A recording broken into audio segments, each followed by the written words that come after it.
Transmuting anxiety is if someone can catch their triggers, because there's an anxious point with trepidation around that trigger. Transmuting anxiety, it kind of goes like this. It's backing ourselves up, getting ourselves some space in the environment, paying attention to our emotion and how we feel. And if the conversation brings up something that's going to be a trigger, I'm able to go, well, hold on, just stay and energetically put some space there and just hold that. And then that's a meditation in its own, is to hold those anxious moments and just sit with them, not try to get rid of them, but just sit with them.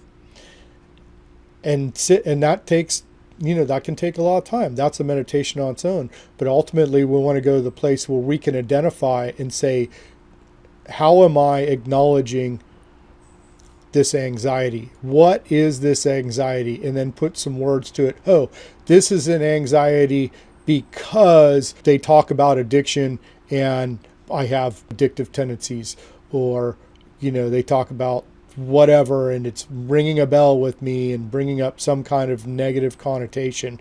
So let me sit down and let me just do some cognitive thought process now, which is alleviating emotional stress, because it's just black and white. It's the dull, dry science, which is a huge tool.